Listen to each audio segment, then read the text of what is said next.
শুভ সকাল ভাই বোনেরা, সবাই কেমন আছেন? আশা করি আছেন ভালো। আপনাদের দোয়ায় আমি ভালো আছি। নতুন করে ভিডিও নিয়ে আবারও আসলাম আপনাদের মাঝে। ভিডিওটা ভালো লাগলে অবশ্যই লাইক কমেন্ট শেয়ার করেন।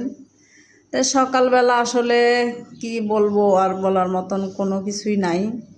তাই যে আমার সামনে এগুলো রুটি দেখতে পাচ্ছেন, এগুলো হইল না রুটি।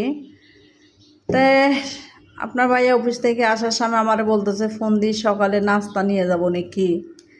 তা এখন আমি চিন্তা করলাম, এখন যদি আমি মানা করি সেও খাবে না বা আনবেও না। তা আমি বললাম ঠিক আছে, তাহলে না রুটি পাইলে নিয়ে আসিও। কয় না রুটি নাই। তা আমি তাহলে পরোটা বেশি আনিও না, 4টে নিয়ে আসিও, যেহেতু তেলের জিনিস আমরা কেউ খেতে চাই না। তো পরোটা কিন্তু হলো পায় নাই, না পায়া এই রুটি নিয়ে আলছে। এই রুটি কিন্তু গরমে নিয়ে আলছিল।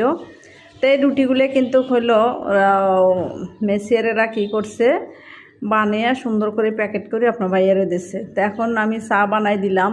চা বানাই দিয়ে এখন দেখেন রুটিগুলোর কী হাল অবস্থা। একটা রুটি কিন্তু নিচে 15 টাকা করিয়ে। আসলে এত মানুষ দুনিয়াতে বাটপাত চিটের থাকে, মানে বলার মতো না। তো এই রুটিগুলো কিন্তু একটাও খাওয়া যায় না। দেখেন রুটিগুলো কিভাবে আছে, এই যে। তো এই রুটিগুলো কিন্তু এখানে 4টে রুটি নিয়ে আসছিল, কিন্তু রুটিগুলো খাওয়াও গেল না। আমি একবার মুখে দিচ্ছি, পরে তিতে তিতে লাগে।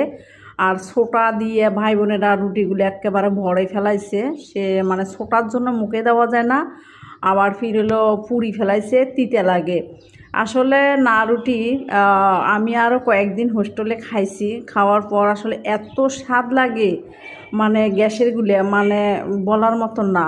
আর আসলে কি বলবো, এই শনি রাখরা আসার পর থেকে আমার মনে হয় শনি কপালে লাগছে। তা আসলে এখানে আসার পর থেকে আমার বাজার ঘাটও পছন্দ হয় না। তারপরে বাজার করতে গেলে এক দোকানে এমন কোনো মানে সংসারের যত মুদি বাজার আছে, এক দোকানে গেলে সব বাজার করি আনা যে যাবে সেটা পাওয়া যায় না। আর ওইদিকে যখন মালিবাগ হলো শান্তিবাগ, ওইদিকে যখন ছিলাম এক দোকান থেকে আমরা বাজার করছি, যেহেতু ঢাকা শহরে মানুষজন গাড়ি ঘোড়ার ভিড় ঝামেলা বেশি। তো এক দোকান থেকে বাজার করলে একটু সুযোগ সুবিধা হয়, সেটা বুঝতেই পারছেন আপনারা। তা আসলে এক দোকানে আমরা ঢুকলে সব বাজার করে নিয়ে আসতে পারি। তো এখানে আসার পর আসলে সেটা আমাদের হইতেছে না। একটা দোকানে বাজার করতে গেলে কিন্তু এটা থাকে, এটা থাকে না, এটা থাকে, এটা থাকে না, তাই ডেট ফেল হয়ে থাকে। হ্যাঁ, ডেট থাকে না। তা আসলে এই অবস্থা। তো এখানে আসবেন আমরা, যে আজকে হইলো 19 তারিখ, 1 মাস 19 দিন হলো আলছি। এখানে আসার পর থেকে কোনো বাজারঘাটও করি, কোনো সুখ শান্তি নাই। তারপরে কোনো যে একটা নাস্তা পানি যদি হোটেল থেকে নিয়ে আসবে, তারপরেও আনিও কোনো খায়া কোনো শান্তি নেই। এর আগেও এই কিজেন নিয়ে